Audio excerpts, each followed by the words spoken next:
Muito boa tarde, voltei, não se livrou de mim tão rápido e quero agradecer a vossa presença, muito obrigado.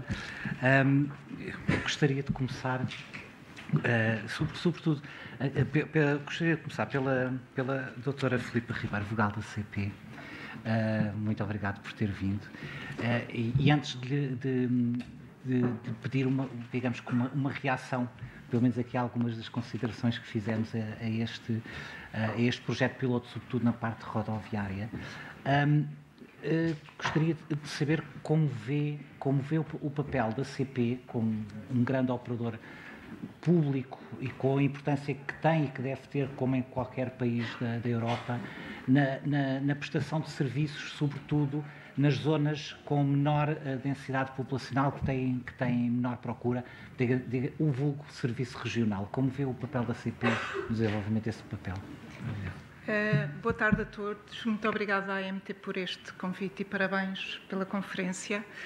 A CP, a nossa vida, e já há quase 170 anos, é efetivamente promover a mobilidade e ligar regiões, nomeadamente estas regiões que têm menos densidade populacional. Obviamente somos um transporte mais eficiente onde há maior densidade populacional, porque somos um transporte com custos fixos grandes, mas temos um papel muito importante e nós sabemos isso de ligar e de promover a mobilidade também nestas regiões.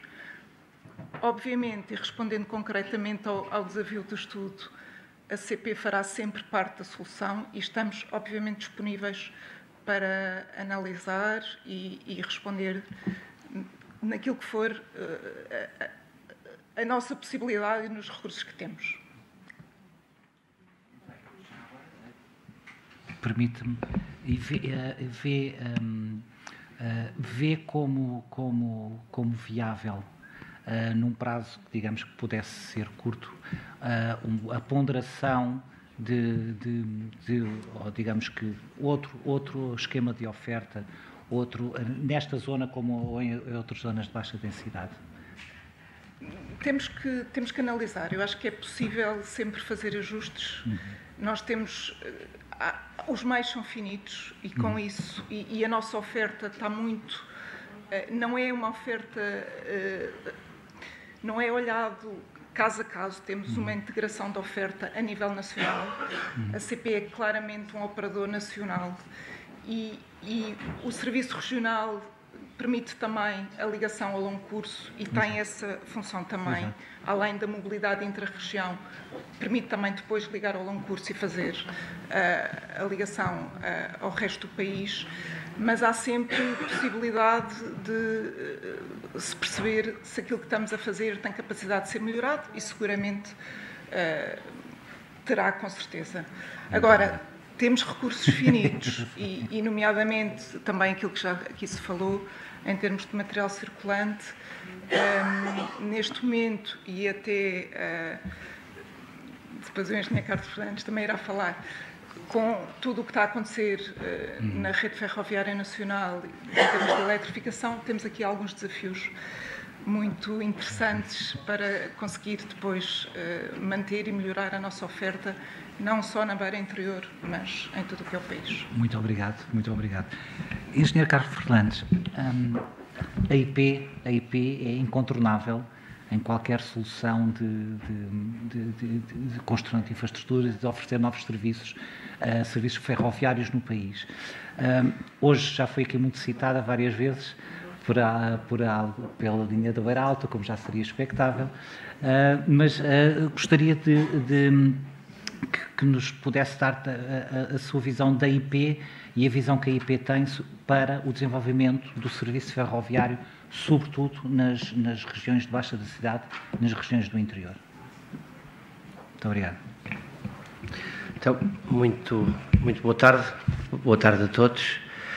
Cumprimento especial ao Sr. Presidente da AMT, um agradecimento pelo convite para cá estar, a representar a IP, uma palavra também relativamente ao Sr. Presidente da Câmara Municipal da Guarda, com quem temos vários projetos e temos trabalhado muito no passado e iremos com certeza continuar a trabalhar no futuro, cumprimentar a todos.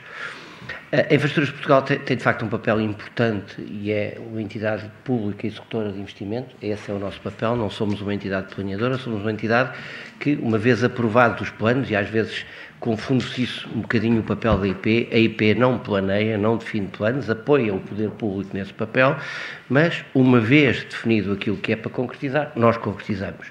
Muitas vezes somos acusados de nos imiscuirmos no plano, no planeamento, outras vezes somos acusados de não fazer mais do que está planeado, mas não, o nosso papel é mesmo esse, é executar aquilo que está planeado. E, relativamente às redes ferroviárias e rodoviárias, que somos responsáveis, a situação delas é muito diferente. Portugal tem uma situação em termos de rede rodoviária, pelo menos a principal rede rodoviária, excelente. Do ponto de vista europeu e mundial, temos uma das melhores redes rodoviárias do mundo, e aquilo que falta fazer são pequenos projetos, normalmente. Temos feito, aqui à boleia do PRR, temos um conjunto de projetos que, no fundo, visam ligar aquilo que é a rede estruturante do país aos principais concelhos, às fronteiras, aos portos, portanto, pequenas ligações que melhoram muito o funcionamento. Do ponto de vista ferroviário, temos muito mais para fazer, porque durante muitos anos, como se sabe, investiu-se pouco nos comboios, investiu-se pouco na infraestrutura e há muito para fazer. Ao contrário da rede rodoviária, que temos de facto uma rede macro e uma rede micro, portanto há necessidades quer a nível da rede local, e depois mais à frente podemos voltar a fazer isso, falar nisso, em termos daquilo que são as avaliações económicas que se fazem sobre o investimento, os resultados são muitas vezes muito diferentes relativamente aos grandes eixos e aos benefícios que trazem, onde é que os trazem, face àquilo que é o investimento nas redes locais, e alguns dos estudos que foram feitos, nomeadamente a nível da primeira execução dos PRNs, mostram bem isso. A rede ferroviária é diferente, a rede ferroviária é uma malha principal e depois é necessário, e cada vez mais as entidades não funcionam de forma sozinha, é um aspecto que podemos também falar mais à frente, são parcerias entre várias entidades, e a infraestrutura ferroviária serve um conjunto de regiões baseadas em estações, mas para que a sua capilaridade possa funcionar, depois é preciso associar-se a um conjunto de outros modos, que é também importante ter a noção. Nós, efetivamente, temos investimentos muito pesados na ferrovia, em primeiro lugar a linha da Beira Alta. Nós começámos antes da linha da Beira Alta por concluir a linha da Beira Baixa, o troço Covilhã Guarda, que estava há mais de 10 anos por concluir, e quisemos fazê-lo para oferecer uma alternativa à Beira Alta, nomeadamente para as mercadorias, para poder depois intervir a fundo na Beira Alta. A Beira Baixa, o troço final da Beira Baixa, eletrificado, sinalizado, com uma superestrutura totalmente nova, renovámos as estações, está concluído já há vários anos e estamos agora a intervir fortemente na Beira Alta. O troço entre a Pampilhosa e a Guarda está concluído do ponto de vista de obras. Estamos agora numa fase que é a fase de homologação, de certificação. Isto do ponto de vista comunitário foram criados um conjunto de regras de validação e homologação, algo que a Infraestruturas de Portugal e a antiga Refer e CP faziam sozinha na abertura dos troços. Hoje em dia há um conjunto de entidades certificadoras que nós temos que contratar, e depois o passo final é o IMT a fazer esse papel, e portanto é um processo relativamente longo, e é nesse que estamos. Portanto, entre Mangualde e a Guarda, a infraestrutura está a funcionar, a Beira Alta está já a funcionar, estamos no processo de homologação entre Pampilhosa e Mangualde, e esperamos que, tão cedo quanto seja atribuída, seja emitida a autorização de segurança, possamos também abrir esse troço.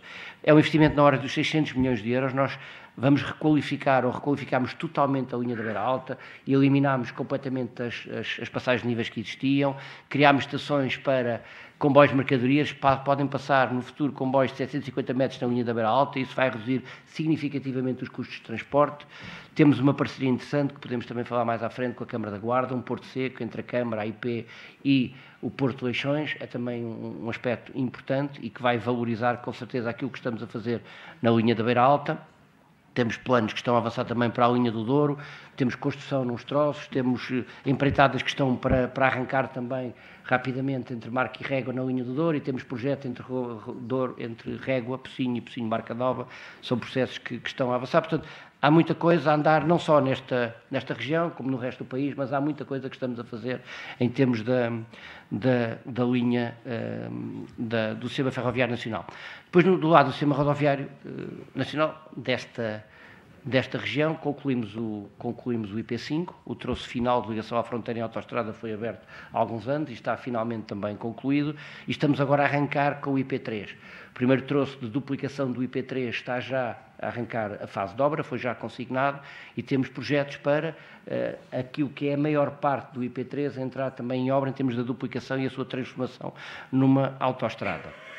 O Governo anunciou também recentemente que quer que o resto do IP3, que não estava inicialmente previsto transformar em autoestrada, também o seja, e, portanto, a ligação entre Coimbra e Viseu será também uma realidade em autoestrada. E, portanto, há, de facto, investimentos pesados que estão a ser feitos, que vão trazer, com certeza, vantagens, mas, e há um aspecto que efetivamente podemos depois voltar a discutir, estas infraestruturas por si só criam oportunidades, mas depois é preciso que haja condições, haja meios, haja vontade, haja parcerias, para que de facto se possa tirar o resultado destes investimentos. Estes investimentos por si só não criam riqueza, ajudam a criar oportunidades nestas regiões, e é isso que a IP e os vários governos têm feito, é de facto investir para criar estas oportunidades.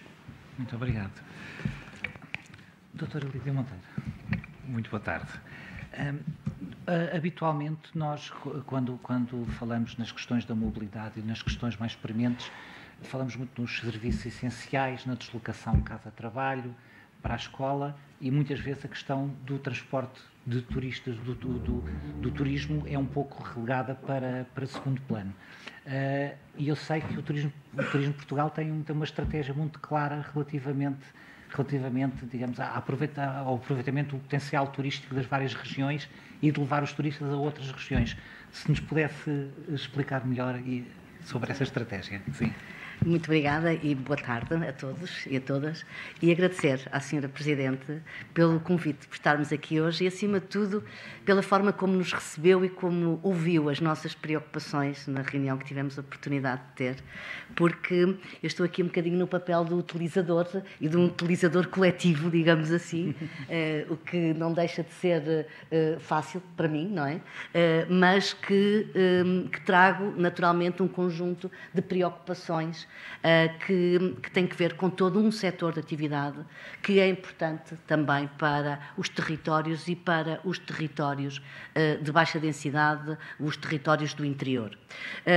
A nossa estratégia no turismo de Portugal, no que diz respeito ao desenvolvimento, do desenvolvimento equilibrado do turismo, tem naturalmente que ver com a capacidade de atrairmos turistas para todo o território nacional e, nesse sentido, o turismo ser um fator de coesão territorial e um fator de desenvolvimento dos nossos territórios no seu conjunto, e não apenas nos destinos turísticos tradicionais que conhecemos do litoral do país, e por isso a mobilidade é um desafio muito grande para o desenvolvimento do turismo nestes territórios.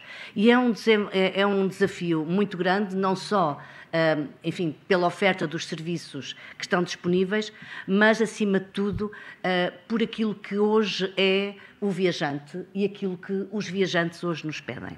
Cada vez mais o que nós sentimos e que vimos, no ponto de vista da procura turística, são viajantes que querem conhecer os territórios e conhecê-los com proximidade, conhecê-los na sua devida autenticidade, utilizando meios de transporte que tenham pouco impacto ambiental, e, por isso, o transporte público ou os diferentes transportes, modos de transporte, são muito importantes e são um chamamento que os operadores turísticos cada vez mais nos colocam. Naturalmente que a ferrovia é uma das formas que nós sentimos e somos interpelados pelos operadores sobre qual é a nossa oferta, o que é que nós temos, não só dentro do nosso território, mas também chegar a Portugal, portanto, as chegadas ao nosso país através do meio ferroviário, que naturalmente é uma dificuldade. E no que diz respeito a estes territórios aqui em particular, da Beira Interior, que tem desafios enormes, tem uma oferta turística muito interessante e que não está, naturalmente, apenas nos centros urbanos, está em pequenas aldeias, pulverizado por todo um território que exige que existem soluções flexíveis, como aqui falaram, soluções que possam utilizar modos diferentes e esses modos diferentes de transporte estejam articulados, possam também ser meios de transporte a pedido, enfim, há um conjunto de desafios muito grandes que o interior tem para que as empresas turísticas possam desenvolver os seus negócios, para que, em primeiro lugar, naturalmente, as populações tenham acesso, porque esse é o primeiro objetivo, que as populações tenham acesso ao seu devido transporte, mas também que os viajantes, aqueles que decidem escolher o nosso país para os seus momentos de lazer, o possam fazer pelo nosso território no seu conjunto, porque acreditamos que essa é hoje, cada vez mais, a resposta que nos estão a pedir e, nesse sentido, o Turismo de Portugal está naturalmente disponível para trabalhar com todas as entidades e com todos os agentes locais e nacionais para podermos, efetivamente, ter uma resposta àquilo que a procura nos pede. Uma resposta integrada, uma resposta articulada para podermos também proporcionar experiências de visitação nestes territórios. Muito obrigado. Obrigada. Muito obrigado. Ana Palmeira de Oliveira, muito bem-vinda, Presidente da Associação Empresarial da Beira Baixa, e seria... Microfone desligado.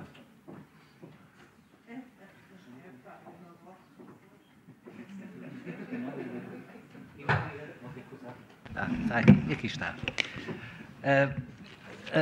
A sua presença é da maior relevância, sobretudo porque podemos ter uma visão de que os agentes económicos, de como é que veem as limitações de poder exercer atividades económicas nestes territórios e, com certeza, terão desejos, ou pelo menos terão um diagnóstico sobre o que é que está mal e o que é que poderia, digamos, ser melhorado. Bom, muito obrigada pelo convite. Na pessoa da Sra. Presidente, cumprimento todos os presentes na sala.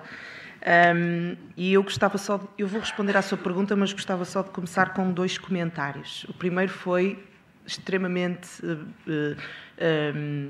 benéfica para a minha cultura geral a sua apresentação no início, porque me tocou aqui em 2 pontos fundamentais no território onde eu vivo e que eu escolhi de coração para viver. Eu sou natural de Vila do Conde, no Norte, que está servida extraordinariamente bem por mobilidade coletiva. Há 19 anos que vivo na Covilhã e que adotei a Beira Baixa e a Beira Interior como a minha terra.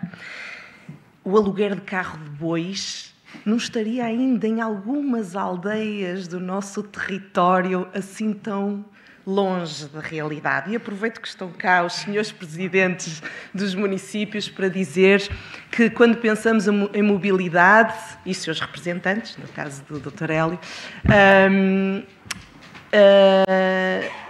quando pensamos em mobilidade, temos que começar pela micromobilidade. E ainda temos muitas terras batidas no nosso território, onde vivem famílias inteiras e que não são dependentes da agricultura nem dos terrenos que lhes estão adjacentes. Aliás, eu estava ali sentada há pouco a ouvir as conferências, a ouvir as intervenções, e estava o meu marido a dizer-me: veio cá a máquina fazer uns trabalhos na quinta e nenhum de nós é agricultor como primeira profissão. Aproveitei para pedir para arranjar o caminho público para podermos passar com qualidade. E, portanto, este é um tópico que também me toca pessoalmente, mas que tocam muitas famílias no nosso território. E, portanto, Apontado isto, dizer que Fontes Pereira de Melo, penso que não me engano o nome, pedia estradas e fontanários. Ainda estamos um bocadinho nessa lógica ali também nos nossos territórios. Depois tomei boa nota de que 60% do nosso território é de baixa densidade e, portanto, urgente e tão bem conseguido este projeto que fizeram de avaliar, no caso, a Beira Interior. Muito obrigada por estarem a olhar para o nosso território. No que diz respeito à questão que me colocou, no que diz respeito, neste caso, aos atores económicos, eu gostava de deixar aqui alguns desafios, algumas necessidades, algumas que já conseguimos. Naturalmente, eu tenho que falar aqui das portagens, que foi uma luta da sociedade civil, apoiada pelos atores do território, com responsabilidade de comunidade, coletiva, e que foi muito bem conseguida. Mas gostaria de deixar aqui também 2 ou 3 apontamentos. Sem dúvida nenhuma que a recuperação e a reativação da linha da Beira Baixa foi um grande acrescento para a nossa mobilidade. No entanto, quando chegamos ali à zona da Sortelha, parece que o caminho é subir a montanha. Demoramos muito tempo a chegar ao Fundão.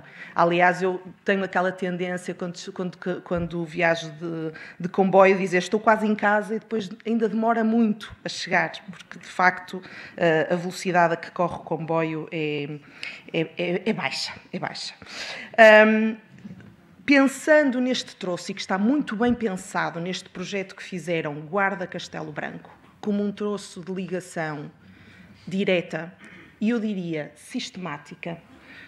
Há pouco penso que foi o Dr. Miguel Gravinhos que falava sobre horários fixos, frequentes, e sobretudo entre Fundão e Covilhã, mais ainda, sem dúvida, para aquela atividade económica dos 2 concelhos, que é muito próxima e muito dependente em termos populacionais, sem dúvida nenhuma que isso seria uma resposta extraordinária.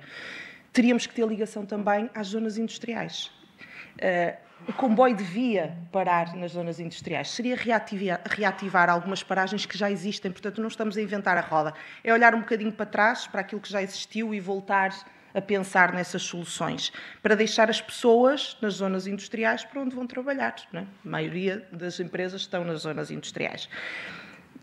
Eu dizia que esta ligação do troço Guarda Castelo Branco é fundamental, em ligações frequentes, e se isso... E eu vou ousar dizer aqui uma coisa. Se isso significasse que, com essa ligação Guarda Castelo Branco, frequentes, mais uma vez, não é uma de manhã e outra à noite, conseguiríamos depois ter, a partir de Castelo Branco e a partir da Guarda, as ligações a Lisboa e ao Porto, pela CP, também mais frequentes, que implicasse mesmo assim a mudança de comboio, a mim, enquanto...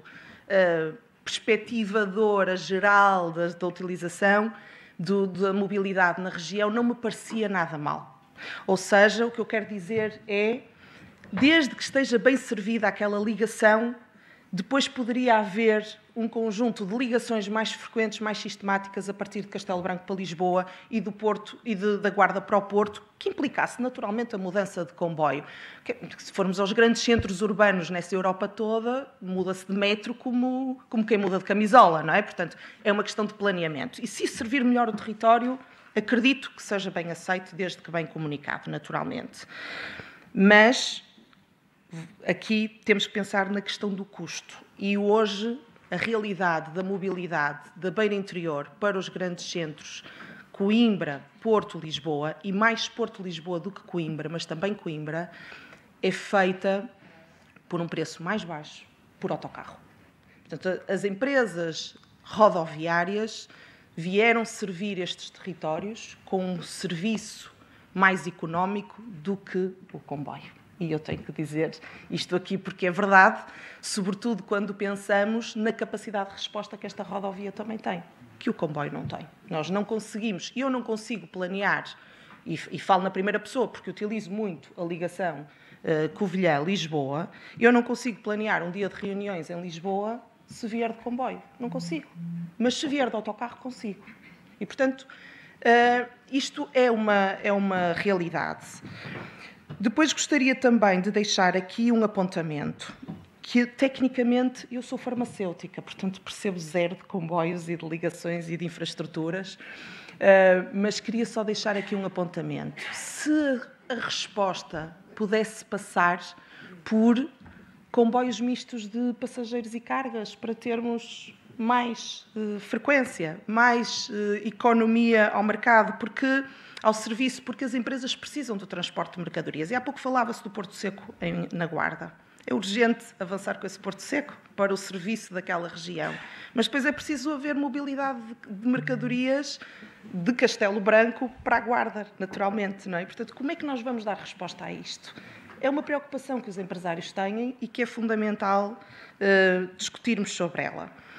E não posso deixar passar também esta oportunidade, peço desculpa, mas eu vou terminar rapidamente, sem dizer que a ligação transfronteiriça, que já foi aqui tão falada, na Guarda, que estava relativamente bem servida por ferrovia antes do Covid, que fechou no Covid, que não temos esperança, previsão, pelo menos, de voltar a reabrir, portanto, pelo menos informação oficial, é fundamental. Mas a IC31, que tomei boa nota que não fez um comentário acerca disso, Dr. Carlos Fernandes, a IC31 é tão importante para aquela região de Castelo Branco, da ligação a Madrid, via sul, Beira Baixa, para o litoral. É mesmo urgente voltarmos a falar, mais do que a falar, operacionalizarmos este processo. Só último comentário, prometo. Gostava de deixar aqui também a provocação, sugestão, que neste contexto de pensarmos em tarifas, pensarmos em bilhetes coletivos, por que não considerarmos que, a par do que existe no subsídio de alimentação, no recibo de vencimento dos colaboradores, as empresas possam contribuir, não tributado em IRS ou Segurança Social, um bilhete de mobilidade verde para o uso do transporte coletivo. Claro que aqui teria que existir uma exceção às pessoas que não vão usar, não é? Porque seria um recurso desperdiçado, mas aqueles que têm essa possibilidade, por que não introduzirmos isso por via do estímulo do tecido empresarial, trazermos essa pressão positiva sobre a sociedade para usar o transporte coletivo? Claro que tem que haver respostas no terreno, senão não há possibilidade de as pessoas utilizarem. Pronto, e eu penso que, assim... Já disse muita coisa. Peço desculpa por algumas provocações, mas faz parte do meu papel. Vou continuar aqui a primeira ronda, depois farei uma interrupção, porque o Sr. Presidente da Câmara voltou e, portanto, vamos pedir a sua intervenção. Não, com certeza faremos um pedido de intervenção, mas eu vou fechar primeiro aqui a primeira ronda com o Filipe Santos, da Associação Move Beiras. Nós conhecemos essa associação, sabemos o seu trabalho, mas gostaria que expusesse um pouco da vossa atividade e o que defendem. Muito obrigado. Muito boa tarde, Sra. Presidente, à Susana, ao Hugo, a todos. Muito obrigado pelo convite. Boa tarde. Portanto, esta associação foi criada com a reabertura do troço entre a Covilhã e a Guarda. Tivemos 12 anos sem ver um comboio passar e acho que mais que importante passá-lo só por uma justificação que a Beira Alta iria fechar e por causa das mercadorias, é importante pensarmos nas pessoas em primeiro lugar. Portanto, acho que é fundamental darmos serviço e darmos utilidade às nossas populações. Eu queria-vos dar aqui alguns exemplos. Aqui a Ana estava a falar disso. Eu, para estar aqui, vim de comboio. Portanto, eu saí às 7 da manhã de casa, cheguei às 11h30 a Lisboa, sairei daqui às 7 da tarde e chegarei à meia-noite a casa. Estamos a falar que, em 2000, o troço Lisboa-Covilhã tinha cerca de 4 horas e 20 de tempo. 25 anos depois, pasmem-se, e são 3 horas e 50. Vamos esperar quê? Mais 25 anos para tirar outras meia hora? Mais ainda, quando queremos falar da procura, da atratividade, da sustentabilidade, de retirar carros das vias, no interior, todos nós precisamos ter um carro para nos conseguirmos mover, neste momento. Portanto, eu vivo na Benespera, uma aldeia que tem uma ligação à Guarda, uma ligação a Belmonte, de manhã, meio do dia, de autocarro e, portanto, de ferrovia, 3 intercidades e 2 regionais.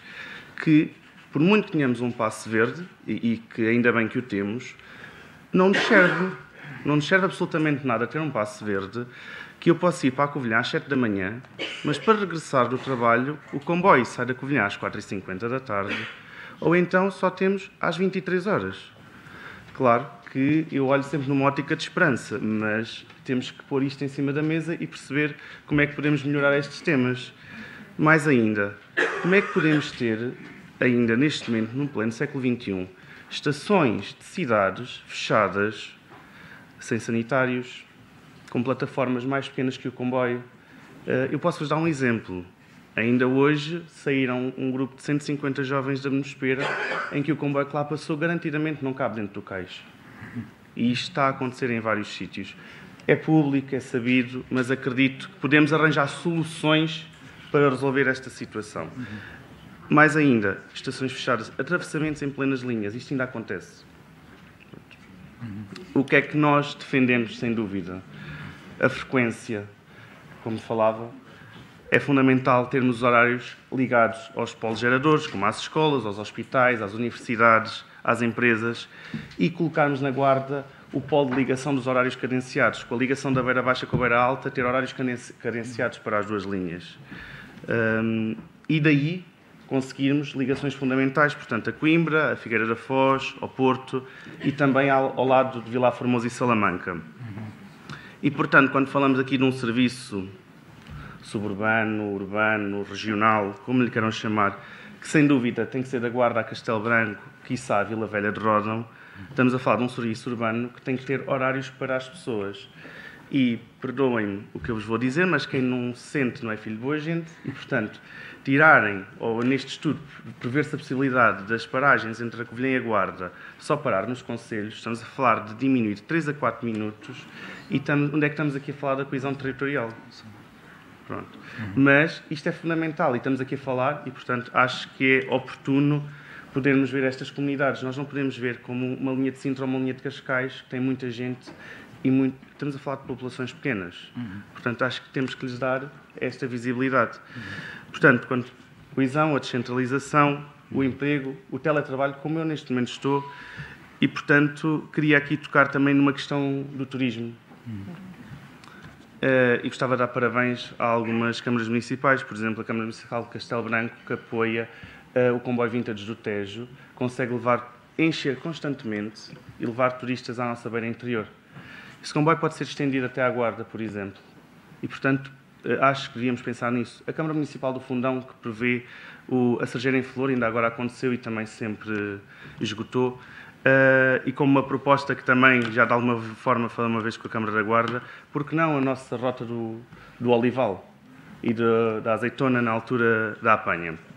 E, portanto, todo este turismo e o apoio dos projetos locais são fundamentais para podermos desenvolver esta espinha dorsal do Guarda Castelo Branco, para depois aí promovermos e ligarmos também as nossas aldeias históricas, a Serra da Estrela, a Serra da Gordunha. Acho que são fundamentais para estes temas. Se posso colocar uma questão ao engenheiro Carlos Fernandes, enviada para Filipe Ribeiro, porque tenho uma dúvida muito...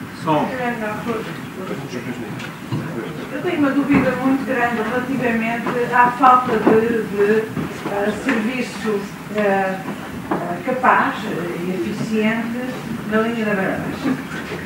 Porque nós neste estudo, o modelo que estamos a conceber na fase agora seguinte do estudo é um modelo de hub and stroke, em que o hub tem que ser colocado, os hubs, é um modelo multi-hub and stroke, em que os hubs são colocados nas estações ferroviárias e depois os feeders, chamamos de feeders à semelhança do que se chama no transporte marítimo, são feitos através do transporte rodoviário e rodoviário, seja ele rodoar, seja feito.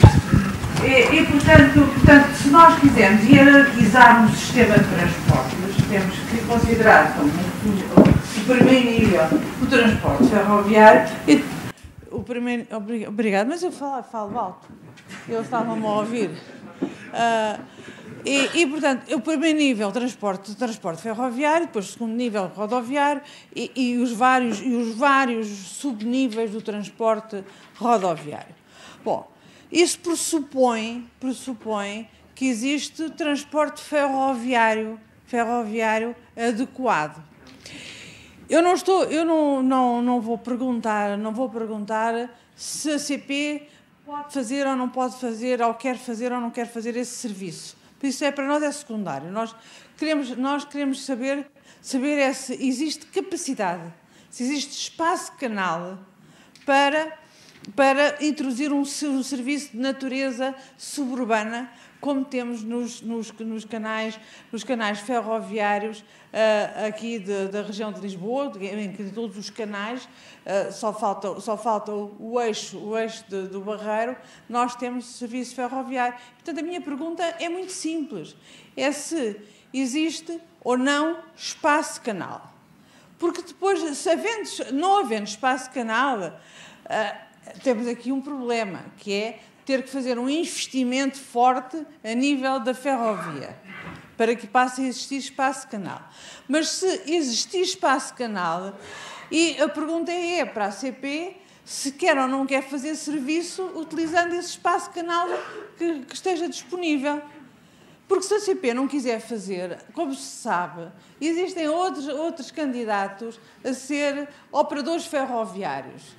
E têm pedido à AMT algum espaço canal para fazerem novos serviços, mas são um tipo de serviço em que nós temos respondido, não, venham cá em 2029, que aí já existe espaço canal e a AMT já pode atribuir serviço. Mas podemos, porventura, nesses tais interessados, conseguir que eles queiram fazer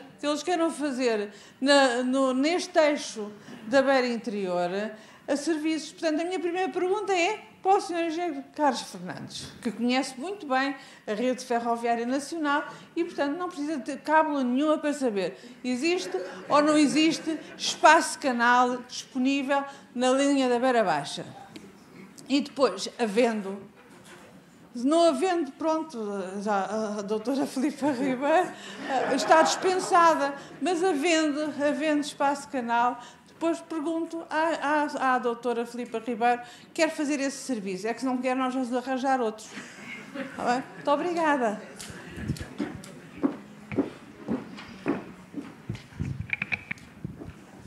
Sr. Moderador, não sei se tem autorização para responder.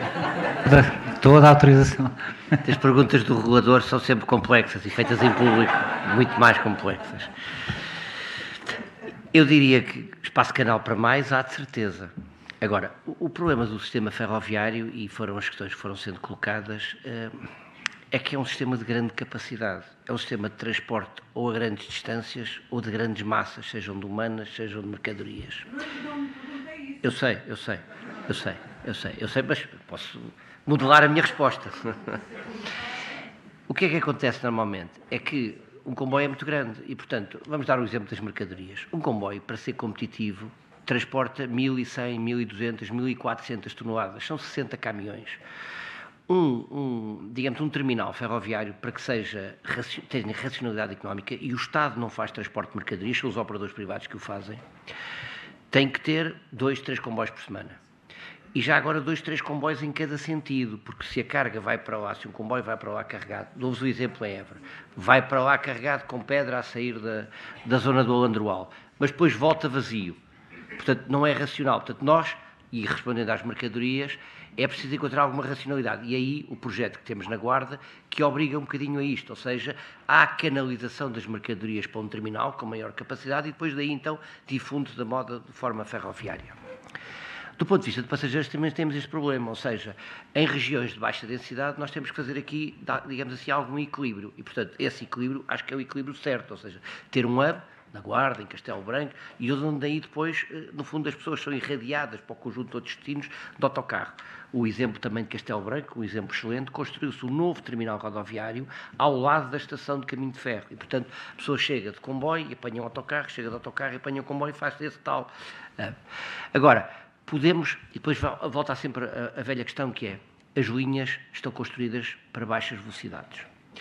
É isso historicamente. Portugal é um país montanhoso e construir linhas férreas num país montanhoso é muito caro. E, portanto, fazer reduzir a velocidade. Portugal, historicamente, não tem projetos de redução de velocidade no seu território. A linha da Beira Baixa.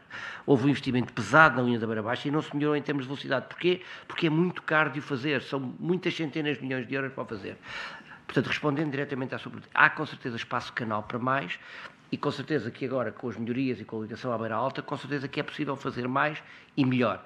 E com as parcerias que estão a nascer também, com o facto das CIMs agora terem o controle sobre aquilo que é a oferta rodoviária, como vem acontecer um bocadinho de todo o país, deixamos de ser concorrentes com o bote rodoviário e podemos passar a ser aliados e complementares. Isso, obviamente, que se traduz numa melhoria para as pessoas e é isso que com certeza todos temos como objetivo. Portanto, respondendo sim, da nossa parte é com certeza possível fazer mais serviços. Bem, onde é que os operadores querem fazer? Nós conhecemos há Alguns anos, também não tanto. 40, pai, Talvez. E, portanto, eu sei muito bem que o Sr. está a responder, a dar a volta à minha pergunta. Não, já respondi diretamente. É possível ter mais serviços. A IP não presta serviço ferroviário.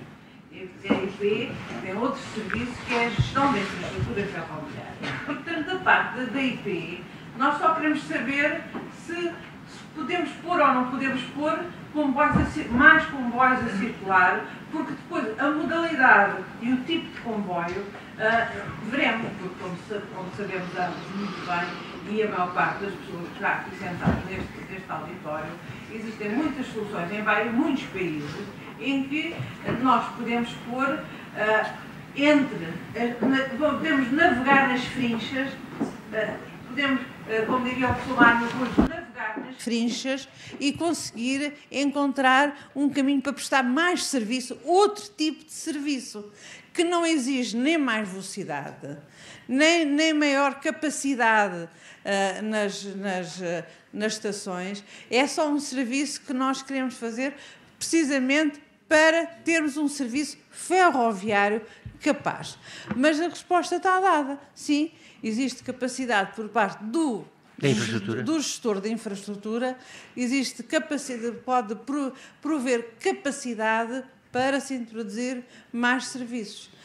E eu fico muito satisfeita com essa resposta, e a AMT fica muito satisfeita com essa resposta.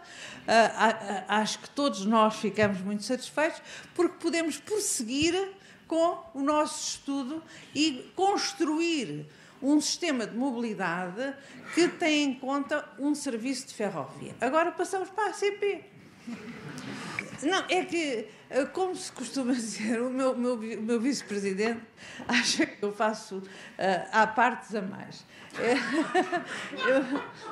Porque eu diria a ACP que é... Isso foi uma parte.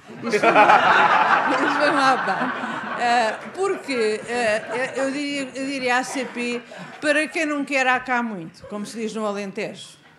E, portanto, nós precisamos de saber se na concepção, nós vamos propor à ACP alargar esta parceria que temos com os municípios, a AMT com os municípios, alargar, aliás, está previsto desde o início, a outros stakeholders, nomeadamente ao gestor de infraestrutura e à ACP. Mas eu queria lhe perguntar se na concepção do sistema podemos contar com a disponibilidade ou não da CP para prestar outro tipo de serviço. E ainda não estou a falar no financiamento, mas estou a dizer se a CP está ou não disponível, está ou não em condições de prestar outro tipo de serviço. A CP está, obviamente, disponível e fará sempre parte, já disse isto, da solução. Nós temos, também é sabido, um contrato de serviço público com o Estado português e nós prestamos aquele serviço que o Estado definiu como mínimo e com níveis de qualidade que temos que prestar. Se for entendimento do país que nesta região o serviço ferroviário tem que ter outra frequência e outro tipo, seguramente a CP terá condições para o fazer. É uma questão de decisão, de olhar para o todo e percebermos se é isso que o país quer. Mas, obviamente, estaremos disponíveis e é muito importante que estas decisões sejam feitas com base em estudos, para depois não haver surpresas de estarmos a colocar oferta onde não há procura, por exemplo, não é? Acho que é um princípio fundamental e é muito, muito bom que isto esteja a ser feito desta forma, porque seguramente aquilo que faremos será para responder às necessidades efetivamente que existem. Só acrescentar, nós já temos feito isso. Nós, em conjunto com a Câmara de Matosinhos, CPIP, iniciámos o serviço de passageiros na linha de Leixões. E é um serviço que já foi tentado no passado, voltou a ser tentado agora, com mais infraestrutura, com um bocadinho mais de estações, e estes serviços podem ser também testados. Ninguém tem a verdade absoluta. Todos nós achamos que mais serviços na Beira Baixa podem ser interessantes. Mas não pode não ser assim. Portanto, nada como às vezes, em alternativa aos estudos, a complementar os estudos, fazer ensaios, fazer testes, colocar serviços e depois ver o que acontece. Nós já tentámos outros serviços, até na linha de vendas novas, com participado pelos próprios municípios, e ao fim de 1 ano, 2 anos, foram os próprios municípios que disseram: olha, não está a ter sucesso, vamos regredir porque estamos todos a gastar dinheiro e de facto as pessoas não estão a aderir. Portanto, estes ensaios, assim haja infraestrutura e há para mais, assim haja material circulante e haverá dentro de algum tempo, vamos ensaiar, vamos testar, vamos ver a reação das pessoas. Nós, no fundo, servimos. Nós podemos criar estes cenários que seria ótimo fazer isto ou fazer aquilo, mas depois o algodão vai lá e vê, as pessoas aderem ou não aderem, querem ou não querem, gostam ou não gostam, e depois disso tomamos as decisões, é para manter ou não é para manter, porque andar, no fundo, a circular comboios para cima e para baixo sem ninguém, às tantas já não é sustentável. Às tantas pode ser muito mais sustentável um autocarro semi-cheio do que um comboio vazio e, portanto, também temos que fazer um bocadinho esse ensaio e depois ter a humildade, em muitos casos, de voltar atrás. Olha, isto não está a funcionar. E às vezes o não funcionar não é só meter mais comboios e mais comboios. É chegar ali a um ponto e dizer: olha, as pessoas não estão a aderir, porque se calhar não consigo fornecer um serviço suficientemente bom. Antigamente o comboio servia tudo, mas tinha, de facto, uma capacidade, uma velocidade que não existia alternativa. Hoje, infelizmente, as pessoas põem-se num autocarro e conseguem ter 50, 60 autocarros de Évora para Lisboa, e o comboio tem 3 ou 4, nunca é possível ter 60. Portanto, temos que ter esta humildade, e há casos em que, efetivamente, a gente pode avançar, testar, e depois, no fim, ver-se, passado um tempo. Exatamente. É exatamente o que nós estamos a fazer. Estamos a fazer um projeto piloto em que vamos ensaiar várias soluções. Mas saberá o Sr. Fernandes que o que nós estamos a fazer é diferente do que se fez na linha de Leixões, porque a linha de Leixões é um troço que servia um ou outro gerador e atrator de tráfego, muito frágil, e em que estava a ligar, no fundo estava a potenciar a estação de Hermesinde. Portanto, nós não estávamos a pôr uma linha de Leixões para potenciar um sistema de mobilidade em Matosinhos e em Lessa. Não era isso, o objetivo não era esse, e, portanto, a única variável e indicador que era necessário nessa linha para saber se vai se manter ou não é um indicador económico-financeiro. Tem rentabilidade ou não tem rentabilidade? Agora, aqui o que nós estamos a fazer é diferente. Nós estamos a fazer um sistema de mobilidade que não é só baseado no caminho de ferro. O caminho de ferro, podendo haver o serviço ferroviário, ele representará o primeiro nível. Se não puder, logo passará a rodovia para o primeiro nível do sistema. Mas o que nós queremos é fazer ensaios, de facto, em que as alternativas que nós temos que colocar para a discussão e avaliar do ponto de vista económico-financeiro e do ponto de vista dos outros indicadores todos que nós utilizamos na AMT, nomeadamente, que têm a ver com as transições, o contributo para as transições energéticas, ambientais, tudo isso, que é muito mais do que uma avaliação económica ou financeira, mas nós pretendemos saber se podemos ou não montar esse sistema. Agora, o nosso princípio nós vamos fazer um modelo que é multi-hub and stroke. E para esse modelo hub and stroke, nós temos que saber se entre os hubs se os hubs são hubs ferroviários ou se são rodoviários, e se forem ferroviários, podemos ou não podemos fazer o serviço ferroviário. Não, ou seja, não estamos a dizer vamos propor, porque nós não vamos fazer o sistema. Nós vamos propor um sistema a quem paga, e não é a AMT que paga. Infelizmente é sempre o mesmo. Somos nós todos, mas através dos nossos impostos, e portanto é uma decisão de caráter governamental, havendo, porque nós sabemos, abertura por parte deste Governo para se avançar para esse tipo de serviços, se for considerado, no fim do dia, se esse sistema global integrado for considerado uma mais-valia para a população e para a economia do país, da região, evidentemente, mas também do país.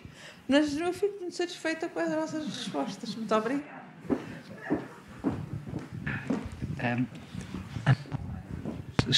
Sei que queria fazer um comentário, mas também queria deixar uma questão, que é, estamos aqui a falar muito do que é que o OCP ou a IP podem fazer, mas também gostaria de saber o que é que os empresários podem fazer e o que é que podem contribuir para melhorar este sistema. E o comentário que eu pedi autorização para fazer integra esse comentário também, mas eu gostava só de contextualizar neste sentido, que é, e ainda bem que falou nisso, engenheiro Carlos, que é a necessidade de testar, não é? Testar. Pode funcionar, pode não funcionar. Pode ser a ferrovia, pode ser a rodovia. E testar porquê? Nos últimos anos nós temos visto que a beira baixa, aquilo que tem embandeirado, e a beira interior, eu vou pôr assim, eu conheço melhor a beira baixa, peço desculpa ao Presidente Sérgio, mas tem embandeirado a qualidade de vida que proporciona. E o que nós temos visto é claramente a chegada de migrantes, de pessoas novas aos nossos territórios. Isto não é uma coisa que tem 10 anos. Eu sou Presidente da Associação Empresarial da Beira Baixa há 4. Eu posso dizer que nestes 4, nos últimos 2, 3 anos, isto tem-se tornado um fluxo muito mais positivo. E diria que naquele eixo, e isto é só uma percepção, não tenho um estudo feito sobre isto, mas tenho uma percepção, a Covilhã está-se a tornar a Braga da beira interior, ou seja, com um fluxo muito forte de migrantes brasileiros para o nosso concelho. O que, para os empresários, é extraordinário. São ativos extraordinários. Não são só brasileiros a chegar, mas ainda bem que venham. E, portanto, nós precisamos de ter, nesta década que vem agora, e porque vai chegar a mobilidade totalmente automática, vai chegar, ainda não estamos lá, mas vai chegar. Nós precisamos de testar o que funciona com o que temos. E o que temos é rodovia e ferrovia. Não temos rios navegáveis de Castelo Branco para cima para termos barcos, portanto, temos ferrovia e rodovia. E serve-nos bem, se bem utilizada. E, portanto, o que eu quero dizer é, testemos, mas testemos com velocidade. Porque se testarmos daqui a 7 ou 8 anos, e eu penso, sinceramente, que a ferrovia vai passar para a secundária. Porque quando nós tivermos mobilidade automática com possibilidade de reserva por apps, em que eu estou na Covilhã e quero ir para Castelo Branco e rapidamente sei que há um bus pequeno elétrico ou a hidrogénio a sair dentro de 15 minutos, eu ponho-me em 15 minutos no sítio e vou para Castelo Branco e depois voltarei de outra forma qualquer, não é? E, portanto, isto vai acontecer. O que é que os empresários estão dispostos ou poderão estar dispostos? Não posso falar sem os ter consultado, naturalmente, mas o que é que eu vejo que poderá ser, de facto, uma parceria do setor privado? E do setor privado geral, e não estou aqui a falar de transportes ou de logística, estou a falar de uma forma geral. Políticas empresariais que tenham um impacto social. Desde logo aquilo que eu há pouco falei, que me parece que deveria ser, de facto, pensado a questão do subsídio em recibo de vencimento para o transporte verde, ou para o transporte coletivo, que é o que temos neste momento. Depois, a questão, se nós pensarmos nos modelos antigos, o que é que acontecia em todas as zonas industriais do nosso país, ou com indústria têxtil e outras indústrias no nosso país? As empresas tinham carrinhas para ir buscar as pessoas. Não havia oferta de transportes públicos que permitissem às trabalhadoras e trabalhadores chegarem a tempo às empresas. Por que não pensar numa mobilidade coletiva nas zonas industriais? As zonas industriais são da responsabilidade dos municípios. Por que não os municípios fazerem parcerias com as associações empresariais e trabalharem a mobilidade coletiva orientada para as zonas industriais, em que se vão buscar os trabalhadores, as pessoas, às suas freguesias e chegam às zonas industriais a tempo de trabalhar. Poderá haver uma comparticipação das empresas para isso, que estão no parque industrial, é uma questão de se falar, de se negociar, de se discutir, mas até hoje, que eu saiba, não houve nenhuma iniciativa neste sentido. Depois gostaria também de salientar aqui uma coisa. Aquele transporte coletivo integrado no eixo, e como dizia o Sr. Presidente Leopoldo há pouco e muito bem, há muitos estudantes a estudar naquele eixo. Eu considero que a gratuitidade do bilhete para estes estudantes deveria existir. Existe em outras regiões do país. Eu dou exemplo, por exemplo, da minha filha, que estuda no Porto e vai de Vila do Conde para o Porto todos os dias e volta com bilhete gratuito, porque existe isso para estudantes. Porquê é que não consideramos isso para também alimentar a tal questão de teste da mobilidade, uma gratuitidade de bilhete para as pessoas que vivem naquela zona e que estudam naquela zona? E depois ter também uma oferta de serviço que seja de facto eficiente, porque eu vejo muitos estudantes a usarem a rodovia, não usam a ferrovia por algum motivo, mas estudantes de fora da região a chegarem à região por via ferroviária. Isto para evitar continuarmos a alimentar só a rodovia, embora eu não tenha nada contra os autocarros. Digo de passagem, até porque dou aqui o meu testemunho, desculpe, doutora Filipa, mas eu, das últimas vezes que viajei de comboio para Lisboa, foi no verão, não havia ar-condicionado, vim a destilar dentro do comboio e sem internet. Portanto, também só podemos trabalhar se houver internet, não é? E se houver condições atmosféricas para isso. E, portanto, de facto, também eu considero que não só é preciso o teste da via, mas também o teste da qualidade do transporte. Eu tomei boa nota do comentário que fez de que as locomotivas que existem não terão a resposta necessária para as necessidades do país, percebo isso perfeitamente. E depois só o meu último comentário, que é: quando estes testes forem feitos, é fundamental comunicar-se de forma eficiente às populações de que eles existem, porque se as pessoas não souberem, não vão usar. Numa zona de baixa densidade populacional, em que a maioria das pessoas ainda é uma população envelhecida, esperançosamente eu acho que nos próximos anos nós vamos ver isto mudar, eu sou uma pessoa otimista, ponham os padres das aldeias a falar sobre isto, na missa. Ponham os padres a dizer: há novo serviço de ferrovia, quem quiser ir ao hospital da Covilhã, ou da Guarda, ou de Castelo Branco, vai de comboio, ou vai de autocarro, o bilhete custa tanto, existem estes horários, afixem nas portas das igrejas o que existe de serviço, porque de outra forma as populações não sabem, e se não souberem, não usam. Última provocação. Quando pensamos num território integrado, e eu devo dizer isto, eu sou uma fã do conceito da beira interior. Mais do que beira baixa, mais do que beira alta, eu sou uma fã do conceito da beira interior. Quando pensamos num serviço integrado, senhores presidentes de municípios e seus representantes, desafiem-se a pensar em serviços partilhados. Há 15 anos atrás, ou há 20 anos atrás, perdemos a oportunidade de ter os serviços críticos hospitalares partilhados entre a Guarda, a Covilhã e Castelo Branco.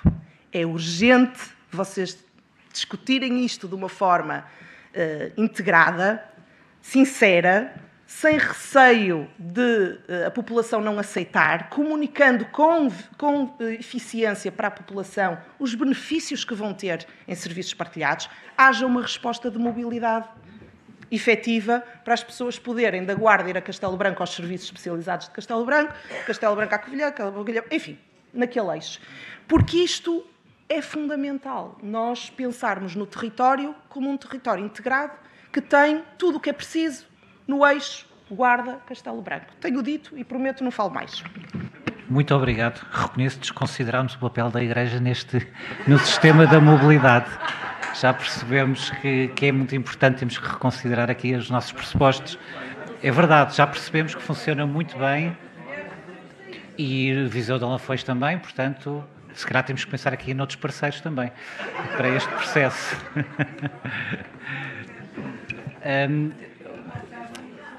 Doutora Lídia Monteiro, uma das componentes deste projeto era sobretudo a parte digital, a parte da recolha de dados, e que ainda não está aqui desenvolvida, mas eu sei que o Turismo de Portugal tem um projeto muito em concreto sobre esta matéria. Pode-nos... Isso mesmo. É isso mesmo, e aliás já demos conta à Autoridade Nacional de que estamos naturalmente disponíveis para colocar à disposição deste sistema integrado um sistema de pontos de interesse georreferenciados que o Turismo de Portugal tem em todo o país, que se chama SICTUR, e que justamente a partilha desses dados está naturalmente disponível e que teremos aqui a oportunidade de encontrarmos formas de integrar estas plataformas para que também permita que os viajantes possam ter acesso a pontos de interesse, possam planear de forma autónoma e poderem, no mesmo sistema, terem acesso à informação de transportes, mas também daquilo que pode usufruir no território. Portanto, é um sistema de partilha de dados que está naturalmente disponível para poder ser utilizado e que nós próprios temos vindo cada vez mais a melhorar e a aprofundar e, portanto, a georreferenciação aqui é relevante, é importante e a utilização de dados é uma partilha útil que está disponível. E já agora, se me permitem aqui só duas notas, já agora, relativamente à utilização de diferentes formas de transporte. No turismo, para além de captarmos turistas, o objetivo é reter o máximo tempo possível os turistas no território. É a forma que nós temos de tornar os destinos mais sustentáveis, as empresas mais sustentáveis, conseguir reter o máximo tempo possível os turistas no território. E, para isso, a mobilidade pelos diferentes recantos do território é muito importante. A mobilidade, desde logo, a mobilidade lenta das ciclovias, que tem vindo a ser feita, e aqui é uma forma de nós termos um conjunto de serviços com base na bicicleta e na bicicleta elétrica, que requer também outro tipo de carregamentos e de serviços, é útil para reter um tipo de turista que vai ficar mais tempo no território, vai ter uma relação com o território maior, vai deixar mais riqueza para o território e, acima de tudo, vai poder distribuir-se, digamos assim, de uma forma mais polarizada e distribuir-se por todo o território. Também dar nota que estamos a falar de um território particular em que o turismo de natureza é muito importante. E como é que as pessoas têm acesso? Como é que as pessoas têm acesso a uma oferta de experiência turística de natureza que requer uma capilaridade muito grande e, portanto, naturalmente exige haver um sistema como aquele que estão aqui a idealizar, que permita justamente essa capilaridade e podermos desenvolver ofertas de turismo de natureza, de aldeias, de territórios mais pequenos, para além, naturalmente, dos núcleos urbanos que também a região tem. E, por último, a ferrovia, que é sempre no turismo uma forma muito romântica de viajar e que nós temos referências de viajar, de comboio, como a forma mais romântica de viajar. Conhecemos todos o Expresso do Oriente, porque não termos o Expresso do Interior? E trazermos aqui, acrescentar aqui uma outra mensagem mais integrada do que é que poderia ser uma experiência do Expresso do Interior. Enfim, é só deixar esta provocação. Onde não morre ninguém. Exatamente. Exato. Mas pode haver muitos romances. Sim, exato, é isso. Filipe, só para... Já não temos muito tempo, mas eu gostaria de saber... já falámos aqui muito de envolvimento das comunidades, das pessoas participarem. Já percebemos que a Igreja pode ter um grande papel, é verdade, mas o que é que acha que as empresas as empresas de transportes, as outras empresas ou as entidades públicas podem fazer mais para envolver mais as pessoas neste processo de mudança, para um caminho mais sustentável e de hábitos mais sustentáveis de mobilidade. Realmente as igrejas funcionam, é a prova disso, garanto. Não podemos falar só de frequência. Se nós falarmos de frequência sem a intermodalidade adequada, que é o caso que existe neste momento na beira interior, do que é que nos serve ter frequência ferroviária se depois não temos um autocarro que nos leve aos pontos necessários, como um hospital ou uma universidade? Mas, o que é que nos interessa ter esta espinha dorsal se não pudermos levar ao destino? Portanto, o carro continua a ser necessário porque não temos outra opção. Queria-vos deixar aqui outra nota, que é, esta linha foi inaugurada em 1891 e não houve qualquer alteração ao longo destes anos todos aos apiadeiros. E será que os polos geradores continuam os mesmos? As populações continuam no mesmo sítio? Eu diria que se calhar fazia sentido pensar-se em colocar aqui... Dou 2 exemplos facilmente. O Canhoso, na Covilhã, e o bairro do Valongo, por exemplo, em Castelo Branco. O Tortozendo ajustar-se, tem uma vila com imensas pessoas. Portanto, se calhar se ajustássemos a alguns destes apiadeiros ou estações, poderíamos servir muito mais pessoas e poderíamos dar vida a estas comunidades. Continuo aqui a falar das paragens temporárias entre o troço Covilhã-Guarda, e se acharem que pode-se pôr em cima da mesa, pode ser uma opção a possibilidade das paragens a pedido, estudadas de alguma forma, visto que temos noção que as comunidades são de baixa densidade, mas merecem tanto como as de Lisboa lá estar. Porque no Covid foi para lá que foram. Eu fui para lá e não quero sair de lá. Portanto, é verdade. Portanto, e custa muito vir a Lisboa de comboio e voltar a ir. Mas é lá que as pessoas se sentem bem, é lá que está a qualidade do ambiente. Pronto. Gostava também de deixar aqui 2 ou 3 desafios aos municípios. Portanto, estávamos aqui a falar do comboio vintage do Tejo, do comboio das Cerejeiras. Temos que realmente falar de outros produtos. Falei aqui da rota do azeite e do olival, por exemplo, mas por que não termos um transporte que não desliga o comboio aos passadiços do Mondego? Acho que era fundamental, um ex-libris. E um transporte que nos ligue às aldeias históricas. Já temos a Serra da Estrela, por que não então agora ligarmos também às aldeias históricas? Acho que era fundamental. Como nota final, muito se fala de alta velocidade, muito se fala de alta velocidade. Não estamos aqui a falar de alta velocidade na beira interior, mas não nos podemos esquecer de uma coisa. A Espanha tem uma excelente alta velocidade, mas esqueceu-se das linhas regionais. Espero que Portugal não faça o mesmo. Obrigado. Muito obrigado. Doutora Filipa Ribeiro, uma pequena nota, gostaria que nos desse um ponto de situação sobre o passo ferroviário verde. De facto, é uma medida que tem tido um impacto, tem tido um sucesso muito grande, sobretudo de inclusão de várias pessoas no acesso ao serviço rodoviário, ou ferroviário, portanto. Sim, aliás, logo desde agosto de 2023, com a implementação do Passo Ferroviário Nacional e depois em outubro de 2024, com a implementação do Passo Ferroviário Verde, temos verificado efetivamente uma enorme resposta e um aumento de procura muito grande. Só para vos dar um exemplo, no primeiro trimestre deste ano, 2025, os nossos serviços ferroviários cresceram 120% em termos de procura. E o Intercidades, porque este passe tem essa particularidade que por 20 euros por mês tem acesso a todos os regionais e a todos os Intercidades, o Intercidades cresceu 54%.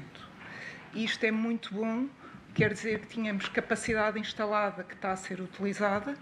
Obviamente temos aqui outros desafios que têm que ser endereçados, mas claramente o preço era aqui uma barreira à entrada. Pronto. E isto também já foi falado durante o dia, houve esta alteração tarifária também nas áreas metropolitanas já em 2019, em que aconteceu exatamente a mesma coisa, houve um aumento muito grande da utilização do transporte público.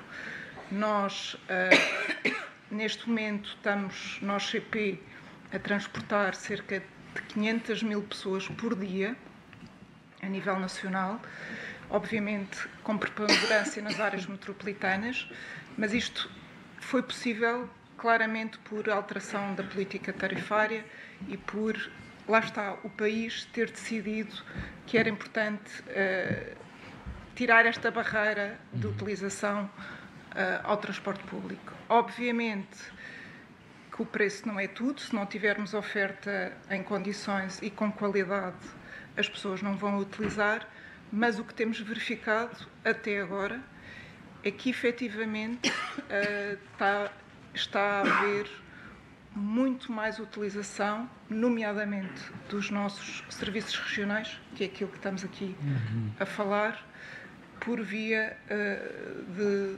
termos implementado um passe com um preço muito, muito bom.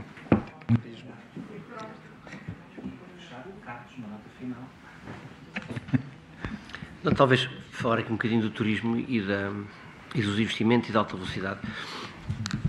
No turismo fala-se muitas vezes do comboio turístico e obviamente que é um produto interessante. Penso que brevemente surgirão novos operadores com esse produto e obviamente que cria mais pontos de interesse e que traz mais pessoas às regiões para usar esse produto. Mas o Caminho de Ferro também tem a utilização e tem que levar as pessoas, tem que levar os turistas ao seu destino final. E cada vez mais o turista também privilegia um modo de transporte sustentável e, portanto, ele poder chegar num modo sustentável ao seu destino é também muito relevante. Foi mencionado aqui a alta velocidade, que a alta velocidade não serve para as regiões, para este tipo de regiões e para as regiões de baixa densidade, mas não é verdade. A forma como este projeto foi desenhado é também para trazer benefícios ao resto do país.